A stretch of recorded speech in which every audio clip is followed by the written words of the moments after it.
So BRS boss KCR అసెంబ్లీకి రావడం కొద్దిసేపటికే వెళ్ళడంపై కాంగ్రెస్ చేస్తున్న ప్రచారానికి కౌంటర్ ఇచ్చారు మాజీ మంత్రి జగదీష్ రెడ్డి. సభ్యులు సభకు రావడం వెళ్ళిపోవడం సాధారణమని, కాంగ్రెస్ అనవసరంగా పెయిడ్ ప్రచారం చేస్తోందని మండిపడ్డారు. ఎప్పుడు ఏం చేయాలో కేసీఆర్కి బాగా తెలుసన్నారు. సీఎం సభలో కేసీఆర్ దగ్గరికి వచ్చి పలకరించడంపై సంతోషం వ్యక్తం చేశారు. సభలో పెద్దల్ని గౌరవించడం మంచి సంప్రదాయం అన్నారు జగదీష్ రెడ్డి. ఆయన ఇంకా ఏమన్నారు మా చీఫ్ రిపోర్టర్ రాకేష్ చెప్తారు. మాజీ మంత్రి ఎమ్మెల్యే జగదీష్ రెడ్డి మనతో ఉన్నారు. నిన్న కేసీఆర్ సభకు వచ్చారు, ఇలా వచ్చారు, అలా వెళ్ళారనే కామెంట్స్ వినిపిస్తున్నాయి. సోషల్ మీడియాలో అయితే 2 minutes నూడిల్స్ 2 minutesలో కేసీఆర్ వచ్చేళ్ళారంటున్నారు. కనీసం సభకు హాజరైంది అనర్హత వేటు నుంచి తప్పించుకోవడానికి మాత్రమేననేది కాంగ్రెస్ చేస్తున్న కామెంట్. చిల్లర మాటలు ఇవి. సభ గంతసేపు నడిచింది, గంతసేపు ముఖ్యమంత్రి కూడా అంతసేపు ఉన్నారు, ఎవరైనా ఉంటారు అయిపోయినప్పుడు. ఆ సభలో ఏమైనా ప్రజలకు ఉపయోగపడే ఏమన్నా చర్చలు జరిగితే, అభివృద్ధి కొరకు సంబంధించిన చర్చలు జరిగితే ఉంటే వేరు. సభకు రావడం పోవడం సహజమైన విషయం, ఎవరైనా వస్తారు పోతారు, అన్నీ కూర్చొని ఉండరు కదా. అంటే ఇంకా సభకు రారా, చాలామంది ఇదే ఎమ్మెల్యేలు అందరూ కూడా ఇదే మాట్లాడుతున్నారు కదా. ప్రతిపక్ష నేతగా కాకుండా ఒక నియోజకవర్గానికి ఎమ్మెల్యేగా నియోజకవర్గ సమస్యలు అసెంబ్లీలో మాట్లాడడానికో, లేకపోతే అంతకుముందు ఉన్నటువంటి ముఖ్యమంత్రి బాధ్యత, ప్రతిపక్ష నేత బాధ్యత నిర్వర్తించడానికో, వీటన్నిటి కోసమైనా అసెంబ్లీకి రావాలని చాలామంది అడుగుతున్నారు కదా. కేసీఆర్కు ఎప్పుడు ఏం చేయాలో బాగా తెలుసు.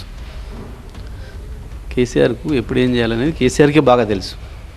రాష్ట్ర ప్రజలకు ఇంకా బాగా తెలుసు. కేసీఆర్ ఏందో ప్రజలకు తెలుసు, ప్రజలు ఏందో కేసీఆర్ తెలుసు. నడమన గీగింత తొలగి వాడు మాట్లాడితే పెద్ద పట్టించుకోవాల్సిన అవసరం లేదు. కాళేశ్వరం అంటే కేసీఆర్కి మోజు, పాలమూరు ప్రాజెక్ట్ అంటే కనుక నిర్లక్ష్యం.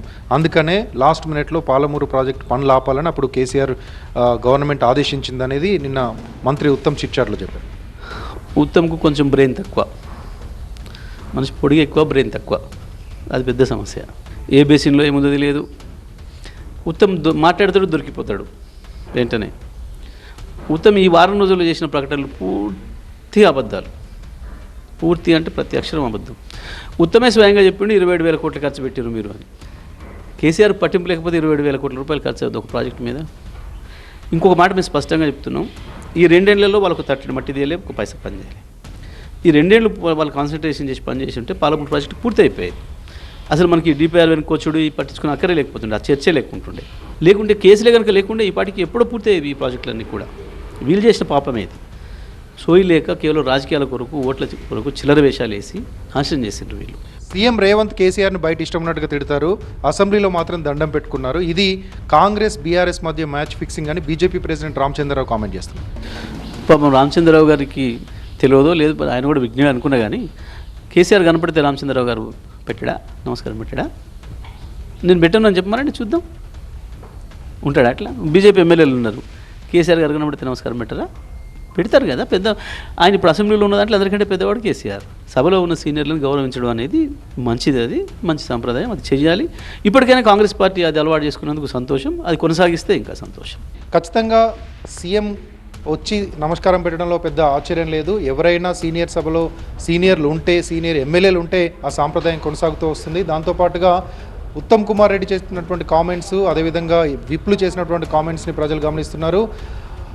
కేసీఆర్కు ఎప్పుడు ఏం చేయాలో తెలుసు, ఎప్పుడు సభకు రావాలో తెలుసు, సభలో ఉండడం వెళ్ళిపోవడం అనేది చాలా సాధారణమైన విషయం, దాన్ని పెద్దగా పట్టించుకోవాల్సిన అవసరం లేదంటున్నారు జగదీష్ రెడ్డి. Vote studio.